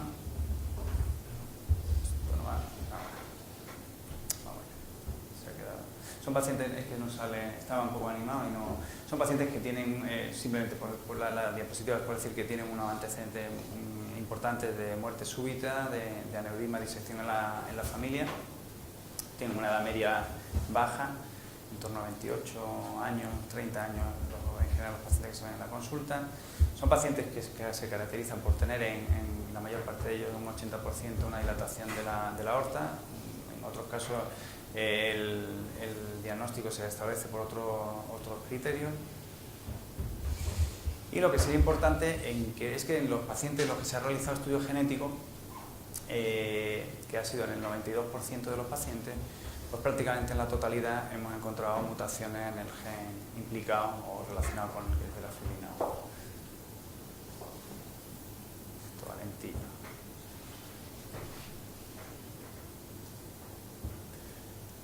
Bueno, sin entrar en el tratamiento, en estos pacientes la cirugía profiláctica se ha realizado en 20 casos y prácticamente en todos se ha conseguido hacer una preservación valvular, que es importante porque, como decía, conserva la propia estructura valvular del paciente sin necesidad de lo que implicaría o conllevaría el tener otro tipo de reparaciones que, no siendo más complejas, sí producen más alteraciones en la vida del paciente y más mortalidad en el futuro. En caso de las familias del hoy en día en los que hemos realizado estudio familiar, ese estudio genético, de las 4 familias, los casos índices nos ha permitido diagnosticar a 4 familiares afectos. No hemos descartado en 6 familiares no afectos, son pacientes jóvenes con un antecedente familiares muy elevados de muerte súbita y disección. Sin embargo, en estos pacientes la dilatación aórtica es mucho menor, es decir, que se produce la rotura y la disección en situaciones más tempranas, es una enfermedad más agresiva, incluso la indicación de cirugía profiláctica se realiza antes, y en todos los pacientes hemos encontrado, siempre al realizar el estudio genético, mutaciones en los genes que están relacionados con la misma. La otra entidad, y casi cercano a finalizar, el Danlos vascular tipo 4, que es además el más agresivo, con la esperanza de vida más corta. De las 4 familias, los que hemos estudiado el caso índice con estudio genético, pues hemos detectado 7 familiares afectos y descartado en 3 pacientes. Así que, más o menos, en nuestra experiencia, la rentabilidad del test genético en los pacientes que tienen aneurisma de aorta torácica familiar sindrómico, es decir, en el contexto de síndromes de estas entidades que he presentado, viene a ser de entre el 96 y el 100% de los casos, es decir, que es muy rentable realizarlo. En el caso de los aneurismas de aorta torácico familiar no sindrómico, de las 16 familias en las que se ha realizado estudio genético, pues observamos que hay una alta, o digamos, una menor presencia o detección de mutaciones, que son además de una variabilidad importante, pero que en cualquier caso, cuando lo encontramos, pues nos permite, como se ve en el árbol genético, si tenemos en cuenta que son los que están marcados en rojo, los únicos que portan y además expresan fenotípicamente la enfermedad en un caso, una familia de aneurisma aorta torácica familiar no sindrómico, pues estamos descartando, o al menos estamos liberando a una gran parte de la familia de seguimiento y con el gasto, por supuesto, etcétera, sobre todo de la preocupación y del consejo genético y descendencia, etcétera, que supone. En este caso podemos hablar que en nuestra consulta la rentabilidad del test genético en esta entidad, la de los aneurismas de aorta torácica familiar no sindrómica, viene a ser de un 43%. Todos los pacientes de nuestra consulta no han tenido ninguna complicación durante los 5 años, ni antes ni después intervenido en los casos que han debido serlo. Y para concluir, yo diría que el estudio genético sirve, por supuesto, para confirmar el diagnóstico, sobre todo en pacientes que tienen enfermedad sindrómica. Nos permite el diagnóstico precoz de los familiares, cosa que es importantísima, tanto cuando es positivo como es negativo, y permite un tratamiento profiláctico adecuado. Ahora, es importantísimo recordar que en el caso de esta patología, de la aneurisma aorta torácica familiar, el tratamiento debe ser multidisciplinar, debe ser abordado por varios especialistas, puesto que afecta, aun siendo la afectación más grave, la cardiovascular, a otros órganos y sistemas, y necesita una coordinación que llevamos a cabo nosotros en nuestra unidad, incluso apoyada por nuestra página web. Con esto pues termino. Muchas gracias.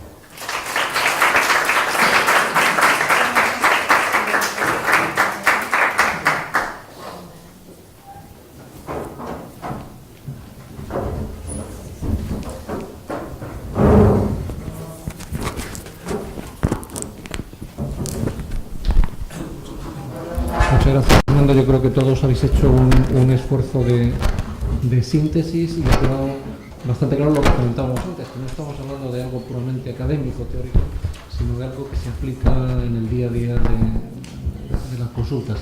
Yo creo que tenemos ahora por lo menos 15 minutos así para preguntas, si queréis preguntar alguna cosa en concreto.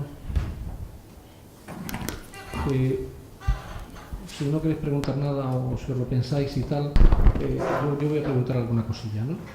Por ejemplo, voy a empezar por Amalio.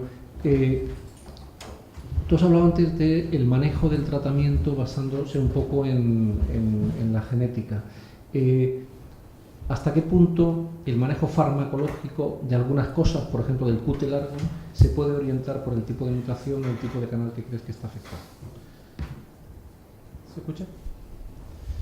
Pues básicamente el tratamiento se basa en hacer un electro al paciente. A pesar de la genética, todos los tratamientos están también orientados a su expresión fenotípica con el electro, tanto si casi seguimos la guía, a partir de ciertas dimensiones del QT nos pueden, pues tiene indicación con mutación de iniciar beta bloqueante, pero en el caso particular de síndrome QT largo tipo 3, si tenemos mutación de ese canal de sodio, sabemos que un tipo de mutaciones más malignas, con más riesgo de muerte súbita, y tiene indicación de estos pacientes, pues somos más agresivos y ponemos beta bloqueante. ¿Y fármacos antirrítmicos bloqueantes de los canales de sodio? No, inicialmente no. Y en relación también con esto, a la vista de que hay algunos de estos síndromes que se caracterizan porque los síntomas, la taquicardia ventricular o la muerte, aparecen en relación con sustos, con natación y tal, ¿no sería a lo mejor es descabellado, pero no sería a lo mejor interesante quizá intentar rastrear un poco si algunos de los casos de ahogamientos de gente joven en las playas, de lo cual pasa mucho en esta zona, tienen algún sustrato de este tipo? Y te lo digo no en general, sino porque estoy pensando en algún caso muy concreto que me tocó a mí vivir muy de cerca.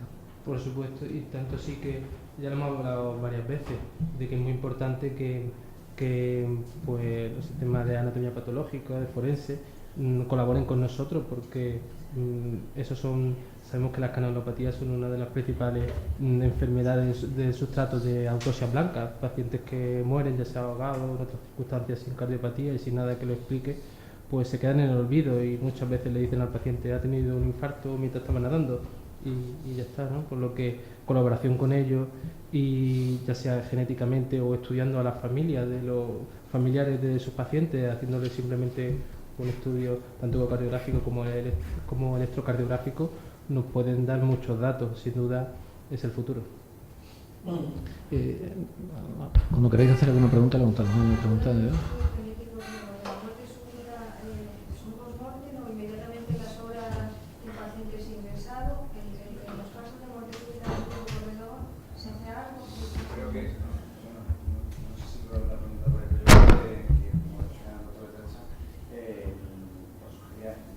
Es que creo que los departamentos de anatomía forense sistemáticamente deberían hacer, en casos de muerte súbita, que no encuentren nada, debería hacerse sistemáticamente almacenamiento, desde luego, de muestras de tejido vigilar, porque vas a hacer, vas a extraer ADN para hacer el estudio, sistemático de las distintas paneles que podemos tener hoy en día relacionados con muerte súbita. No tengo ninguna duda. No esperar a los cambiantes. Los pocos casos que me han llegado a mí han sido por implicación de que algún familiar era médico y se le ha ocurrido, pero creo que sería algo que debería hacerse de forma estandarizada. Y si ahora mismo no, o al menos almacenar muestras, ¿no? De tejido o sangre. Yo creo que hay una diferencia entre tres grupos. Uno es el patólogo interesado en este aspecto, otro es el patólogo, digamos, académico, y otro es el forense. Entonces, cuando uno tiene experiencia con tratar con estos tres tipos de tal, al forense, por lo general, si no encuentra nada grosero, se limita a decir que ha sido una muerte y no encuentra ninguna otra causa de muerte, que se lo deja una arritmia, vete tú a saber por qué. Y muchas veces incluso lo que no tenemos por parte del forense de edad me refiero, es información ni siquiera de conocimiento técnico. Eso también requiere curso técnico y todo eso, ¿no? Yo creo que la concienciación de la gente que participa en este tipo de cosas es importante. Si os interesa ese tema, dentro de unos días, no sabemos exactamente la fecha, yo debería dar una conferencia sobre un grupo de trabajo que están trabajando ampliamente en todo esto, desde el punto de vista de la genética, de la farmacología, de la medicina legal, de Juan Tamarco, que es catedrático de farmacología de la Universidad Complutense de Madrid, y que tiene un grupo multidisciplinar con muchos hospitales que está precisamente participando en un proyecto sobre esto. Va a ser el facultad de medicina, y yo no sé qué día, me parece que es a mediados de junio. ¿Fue profesor mío en la Complutense? Sí. Pues todavía está igual que estaba, o sea, no envejece nunca, o sea, tiene un pacto con el diablo, ¿no? José Manuel, tú has contado un caso ahí de una doble mutación. Y esto que era una cosa que al principio, porque yo me acuerdo que cuando se empezó a hablar de la genética en las enfermedades cardiovasculares, teníamos una idea tremendamente simple. Un gen, una mutación, una proteína, una enfermedad. Pero eso ha cambiado mucho y el encontrar mutaciones dobles, a veces sin significado muy claro, es una cosa que no es inhabitual. ¿Me equivoco? Sobre todo con la secuenciación masiva, pues es frecuente encontrar mutaciones dobles y triples. Solo tenemos unas cuantas de estas, ¿no? El problema es el significado que tiene, porque si son dos mutaciones que son claramente patogénicas, pues probablemente tienen un efecto sinérgico sobre la expresión. Pero muchas veces lo que se encuentra son polimorfismos, ¿no? Entonces, claro, hay algunos polimorfismos que también están descritos como que son también amplificadores de la respuesta y de la expresión fenotípica.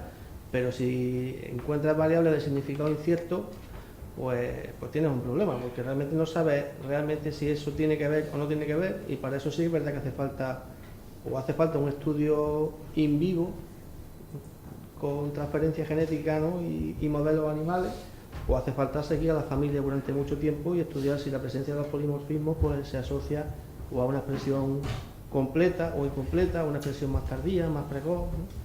Y eso requiere mucho tiempo de seguimiento. Si seguís generaciones es una cosa que probablemente no sea cosa de una persona ni de dos personas, sino que sea una cosa de un continuo, ¿no? Durante mucho tiempo.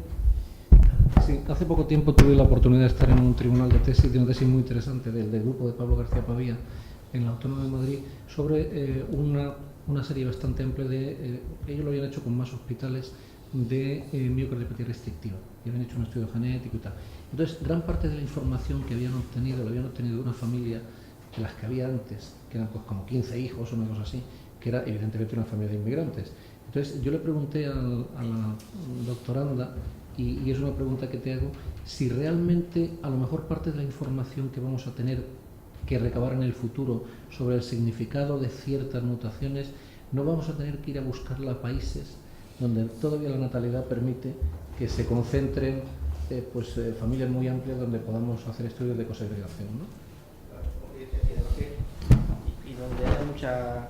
La consanguinidad es una cosa también que favorece eso, ¿no? De hecho, bueno, hay sitios, por ejemplo, la enfermedad de Andrade, ¿no? La amiloidosis terrestre, ¿no?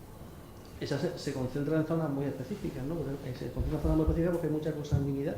Y en esas zonas donde, aquí por ejemplo, la familia que tenemos, que hay un par de familias, están en Álora y en todos estos sitios, ¿no? Entonces, y están ahí concentrados, ¿no? Y precisamente por eso. O por ejemplo, otro sitio donde hay mucha consanguinidad es en Canarias, que también hay una familia extensa de TV polimórfica, gastricalomiérgica, que incluso ha salido en la televisión y todo, ¿no? Y otro sitio, por ejemplo, también en Mallorca, ¿no? En Mallorca y en la isla de Baleares pasa igual. Al haber mucha consanguinidad, pues es más fácil que las mutaciones se salgan a la luz y además que sean mucho más patológicas, ¿no? Pues probablemente hagan falta familias muy numerosas, pues sería cuestión de llevar esto a Iberoamérica, ¿no? El efecto fundador, ¿no? Claro. En oncología también, por ejemplo, hay poblaciones que pasan mucho eso, ¿no? Los cultivados en África, simplemente por pertenecer a esa población, el riesgo y el análisis genético casi que es obligado. Son poblaciones muy cerradas, muy con sanguinidad. En cardiología está más restringida, son más pequeños, ¿no? No hay poblaciones así que digas, pues esta población de cardiopatía. No, además, lo de Canarias es un ejemplo que se sale en la televisión, hay un documental por ahí, ¿no? Sobre cómo abarca un cardiólogo poquito a poco va recogiendo casos y casos de muerte súbita a lo largo de un periodo de tiempo largo, y resulta que son una familia que tienen ancestros comunes y están todos por allí, ¿no? Sí, ese tipo de cosas en ciertas zonas, no solo insulares, sino en zonas geográficas, se traduce mucho en la concentración de 3-4 apellidos nada más. Eso es típico, por ejemplo, en Ibiza o en el sitio donde yo ejercí la medicina rural en Roquetas de Mar, que había 3 o 4 apellidos y casi todo el mundo tenía los mismos apellidos, ¿no? Y variaciones de los mismos. Fernando, uno de los objetivos o de las ventajas de hacer un diagnóstico precoz de una arteriopatía familiar de este tipo es preservar la válvula. Porque claro, eso no depende solo de que es un diagnóstico precoz, sino de tener los cirujanos adecuados, supongo. Sí. comentábamos hace un rato, ¿no? Que al igual que la unidad empezar a rodar no tenía sentido si no teníamos el soporte o la posibilidad de hacer estudios genéticos, no tenía sentido si tampoco teníamos el equipo completo para no solamente el diagnóstico o seguimiento, sino lo más importante, como dicen, es el tratamiento preventivo quirúrgico. Y evidentemente se puede hacer o llevamos a cabo la unidad con buen éxito gracias a que hay un equipo quirúrgico muy bueno y que a día de hoy probablemente pues, contamos con cirujanos del top 10 nacional europeo en la preservación de la válvula, de la cirugía preservada de la válvula. Realmente si no fuera así, pues la unidad no tendría tanto sentido, porque no estaríamos ofreciendo lo mejor a los pacientes, ¿no? O sea, que es tan importante, por supuesto, el diagnóstico como cirujano. Sí, otra cosa, clásicamente el Marfan siempre hemos entendido que es un señor, como más o menos como la foto que tú ponías ahí, un señor que suele ser delgado, alto, con los brazos largos, las patas largas y tal, ¿no? Y esa gente a lo mejor no son muy frecuentes de verlos por la calle, pero a lo mejor en un equipo de baloncesto se encuentran con mayor frecuencia. Probablemente, vamos, ya lo ves mucho, ya empiezas a... Yo supongo que pasará en aquellos que se dedican a pacientes con síndromes, ¿no? Que vas por la calle y dices, este debe tener esto, debe tener lo otro, ¿no?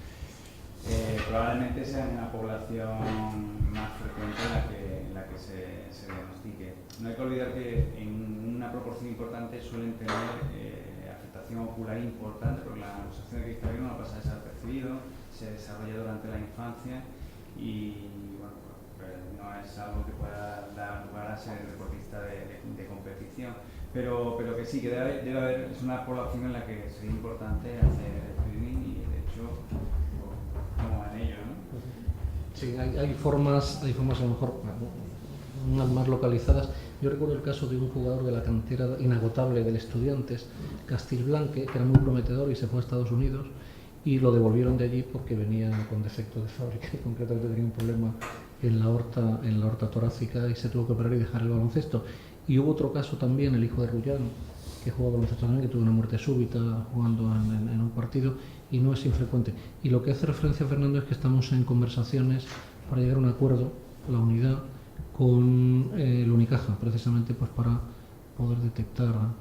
Si seguís la NBA y habéis visto la apasionante final de conferencia oeste entre los Golden State Warriors y los Oklahoma City Thunder y veis a Kevin Durant, por ejemplo, Kevin Durant, el Durántula, es un, vamos, a mí me extrañaría que este hombre no tuviera nada, ¿no? Pero, muy bien, ¿alguna pregunta? A ver. Una vez que han quitado las emisiones, los hijos en torno a los 10-12 años los están estudiando en vuestras unidades o qué pasa con ellos? Se estudia, por supuesto, a todos los familiares. En cuanto a los niños, igual que decía, como comentaba José Manuel, a lo mejor a partir de los 12 años, antes no de... En el caso del síndrome de Marfan es cierto que la dilatación aórtica, aunque puede empezar a edades tempranas, o la presión de prolapso mitral u otras alteraciones cardiovasculares, no suelen desarrollar. De hecho, en 5 años no ha habido ningún caso en el que antes de 20 o 21 años hayamos tenido que plantearnos cirugía. Entonces el diagnóstico, en principio hacemos clínico, pero como realmente si tenemos un estudio genético positivo, claro, con el caso índice, hacer un frotis al crío es algo sencillo. Y a los padres muchas veces te lo vienen solicitando y lo tienes que hacer, aunque sabes que realmente no va a condicionar mucho seguimiento. En unos casos los liberas, en otros casos los atormentas. Y también que, bueno, ahí juega un papel, otra cosa que se ha dicho, ¿no? Que no se atienden solo pacientes, sino familias, y bueno, por eso quizás son unidades en las que haya la misma cara o las mismas caras son importantes, ¿no? La otra cosa es que en los niños sí que debe hacerse, no digo ya en cuanto al estudio genético, pero sí que tiene interés el estudio desde que son pequeños, porque en el caso de los Marfan en concreto, la luxación de cristalino aparece muy pronto, pero se detecta ya cuando el niño tiene 6, 7 años, cuando ya está escolarizado. Y puedes llegar tarde a la corrección en algunos casos del cristalino. Entonces conviene al menos mandarlo al oftalmólogo, ¿no? No me preocupa tanto el estudio genético, que ya digo que sí es con la rentabilidad que tiene en el Marfan, se hace sistemáticamente, pero que en el resto de las entidades quizá no corro tanto, porque a lo mejor la rentabilidad es un poquito menor y vas a hacerle un seguimiento igual. Tampoco te encuentras con sorpresas, depende mucho hay que individualizar bastante. Hola, buenas tardes. Yo soy Sara Franco, soy a Fernando conozco personalmente de la consulta de genética del materno-infantil. Entonces yo quería preguntar, porque yo sé que vosotros funcionáis como unidades, con Fernando sí derivamos a todos los pacientes directamente por sospecha de Marfan, ¿no? Que ponemos unidad de Marfan, pero es de darnos si me ha venido por primaria, por ejemplo, un tipo vascular, que a lo mejor no está todo. Tenemos la imagen del Marfan y se os deriva a vosotros para que lo valoren y después nos lo remitimos para estudio genético, ¿no? Eso lo tenemos como protocolizado. Yo la pregunta que tengo con vosotros, que os veo como unidades, ¿no? Que colaboráis mucho con otras especialidades, la problemática que tenemos es que a lo mejor tenéis las familias estudiadas, yo para mí pienso que son familias, entonces para nosotros es muy importante saber qué laboratorio ha hecho el estudio genético porque se intenta derivar al mismo. Entonces muchas veces viene el paciente porque quiere consejo genético con el informe. Lo que os pediría es que siempre por lo menos referencia dónde se ha hecho para... Yo en mi caso siempre pongo el laboratorio yo siempre en el informe siempre lo pongo. Hablad de vosotros, de la unidad vuestra. Y el problema... Nosotros habitualmente ponemos también el laboratorio donde se hace. Intentar. Lo ponemos en el informe sistemáticamente donde se hace, para mandar a la donde se hace familia. y fecha, además.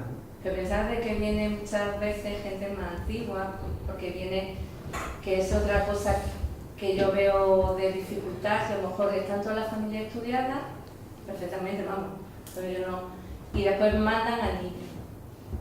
Y el niño, la ley andaluza, ¿no? Que viene en el plan andaluz, se especifica mucho con una orden y demás, que es o antes de los 12 o 16 años, son como los límites, ¿no? Legales en Andalucía, pero siempre nosotros lo que hacemos de protocolo, es que lo valore cardiología y en función si encuentra nada en cardiólogo infantil, te lo remitimos no a estudio genético. Lo que pasa es que el otro día me encuentro, por ejemplo, una petición que me dice, en función si el estudio genético es positivo o no, seguimiento de ese niño en 6 meses o en 1 año. Claro, digo, eso lo tenéis protocolizado. Pero nosotros, ¿nuestra? Era una miocardiopatía. ¿Pero nuestra? ¿Qué? ¿Nuestra?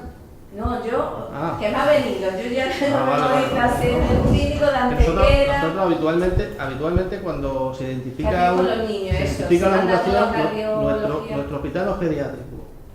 Es decir, no se hace atención de niños habitualmente, excepcionalmente, pues, por ejemplo, Fernando lo hace. ¿no? Claro, yo sí lo hago. Yo he tenido el problema de que me han echado para atrás un estudio genético desde la jefatura del laboratorio porque se trataba de un niño y mi hospital no es pediátrico. Eso me ha pasado. Y me pasó una vez y no me va a pasar más. Es decir, a partir de ahora, los niños, yo lo que le digo a los padres del niño es que a través de cardiología pediátrica, o los mando yo directamente a cardiología pediátrica, o que el pediatra mande el niño a cardiología pediátrica. Eso de que lo tenéis protocolizado. Sí. Y eso que me han planteado, si hay una alteración genética. Eso que te han planteado tendrás que comentarlo con quien te lo ha planteado. Nosotros no te podemos decir nada de eso. No, o sea, tú nos has dicho, perdona, tú nos has dicho desde el punto de vista práctico que te digamos en qué laboratorio se hace el estudio genético. Y yo creo que te hemos contestado. Respecto al ver niños en nuestro hospital, nosotros siempre estamos abiertos a ver todo tipo de gente y nunca le decimos que no a nadie, sean nuestros, sean niños, sean de fuera, sean lo que sea. Otra cosa distinta es lo que nos dice nuestro hospital, que muchas veces nos coarta y nos impide que atendamos a gente de otras zonas o de otras edades. Pero lo que le han dicho a un niño que no sabemos quién se lo ha dicho y qué le ha dicho, se lo tendrás que preguntar a quién se lo ha dicho. Nosotros no te podemos contestar a eso. Mi pregunta era si vosotros lo tenéis protocolizado, si todos los niños se derivan materno-infantil, o lo atendéis vosotros, o si sale mutación Era un caso de miocardiopatías. Nosotros los niños, nosotros hacemos asesoriados padres, decimos lo que pensamos acerca del diagnóstico genético en niños y las connotaciones que van a tener, y le informamos bastante bien al respecto. Pero le decimos que nosotros no podemos hacer ni estudio genético ni hacer valoración en niños, es una cosa porque nuestro hospital no es pediátrico y ya hemos tenido ya el tema de que nos han denegado. Entonces, sistemáticamente van todos. Todos van a nacer, era solo A ver, tú quieres contar. Es una pregunta más de la genética. Yo veía que por un lado, o sea, más o menos cada uno tenéis digamos, un conjunto de genes que seguís la pista, o en muchos casos se mezclan, ¿no? Encuentras, oye, una sorpresa de miocardiopatías causada por un gen que, pero más o menos dentro de vuestras unidades, ¿no? Tenéis como un grupo de genes. Y eso hemos pedido un panel, ¿no? Lo que se comercializa. Y bueno, en el caso, por ejemplo, de la dilatada se suele pedir un panel de 80 y tantos genes, ¿no? Y en el caso de hipertróficas también. En el caso de muerte súbita son 100 y pico genes los que se suelen solicitar, ¿no? Hemos tenido casos, por ejemplo, hay un caso de una hipertrofia de una mutación de la fibrilina, Sí, porque tiene las dos cosas. que tiene las dos cosas, claro. Fenotípicamente tiene un fenotipo más fan y luego aparte tiene una neuropatia hipertrófica. Muchas veces incluso la mutación, el gen responsable, causante sería, oye, a ver si es que esto está más en el otro, el fenotipo, Claro. o otros casos que si no No, sí, coges la mutación en este gen y dices, bueno, esto no se corresponde. Y se imbrica mucho, es decir, eso todavía hay mucho que investigar al respecto, porque, por ejemplo, la no compactación es un ejemplo claro, ¿no? Y menos alguna mutación de beta-tafacina, del síndrome de Bar, que sí claramente se relaciona con la compactación. Luego hay otro mundo donde te encuentras mutaciones sarcoméricas y una expresión fenotípica en no compactación, o la misma mutación sarcomérica acaba haciendo dilatación sin no compactación, ¿no? Probablemente haya factores ambientales también y epigenéticos asociados. Sí, tenemos que saber la opinión que tenéis respecto a, es decir, ¿qué es más sensato hacer? Muchos genes de los que a lo mejor no tenemos mucha información y encontramos a lo mejor muchas variantes que significan incierto, o hacer menos genes de los que sí tenemos información, o mayor información. Pues mira, Es decir, es que yo veo, por ejemplo, paneles, no sé, de 150 genes, me parece que en muchos casos complica mucho más que resuelven. sí, sí, eso está claro. Para los paneles de 100 y pico genes se suelen hacer muertes súbitas. Muertes súbitas, autopsia en blanco, pues ahí te la juegas, con eso lo tienes. No sabes si hay una cardiopatía, no sabes si hay alguna alteración estructural que le ha pasado desapercibida o le ha pasado por encima el forense o el patólogo.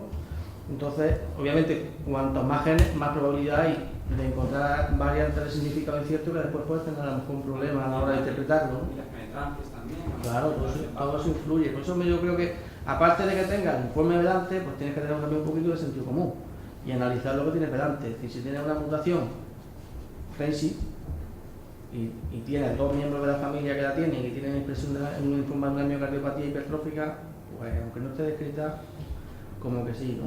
O si tienes una misense que lo que te hace es que te cambie estructuralmente la proteína y no tiene nada que ver estructuralmente la proteína nueva o la proteína mutada con la proteína del fenotipo salvaje y tienes dos familiares, pues. Pero es necesario, estudio de cosegregación es muy importante y para eso hace falta ver las familias de forma general y yo creo que los paneles, si es verdad, por el problema de la imbricación de dilatadas con hipertróficas, pues no compactadas con arritmogénicas, además también tenemos muchas arritmogénicas que son, o sea, dilatadas que al final son arritmogénicas. Si es verdad que paneles amplios sí que nos consideramos, es verdad que al final lo que sale de la literatura es lo que hay, es decir, que el 70% de las mutaciones son proteína C unión a la miosina y cadena pesada, ¿no?, de la miosina, eso es, pero luego te lleva sorpresas, por ejemplo con el dano que hemos encontrado. Si a ese dano hubiésemos mandado a una secuenciación de 9 genes, ¿no?, metamiosina, proteína C unión a la miosina, la dotroponina, la actina, la vatropomiosina, probablemente no lo hubiésemos diagnosticado, ¿no? Y estamos hablando de eso, tiene connotaciones diagnósticas, terapéuticas y pronósticas, no tiene nada que ver esa enfermedad con otra, ¿no? Y eso si te escapas si no hace un panel amplio. Y también me imagino que encontraréis casos que tenéis, por ejemplo, 7 o 8 variantes se fijan en 100 y ninguna. Pero tantas no tenemos, ¿eh? Con paneles amplios tampoco hemos tenido tantas. Hay algunos paneles que sí que tiene, vamos, yo creo que 5 como mucho, más de 5 no hemos tenido. O igual que te encuentras a lo mejor una mutación de, pues no sé, de la hipercolesterolemia familiar, ¿no? Bueno, pues otra cosa, ¿no? Claro. Una de las cosas que pasa es que la tecnología tira mucho, ¿no? Es decir, pues si podemos secuenciar exomas y realmente el exoma es más barato que analizar un panel, pues prácticamente se analizan exomas y lo único que se hace es estudiar las variantes de los genes relacionados con la patología que implica.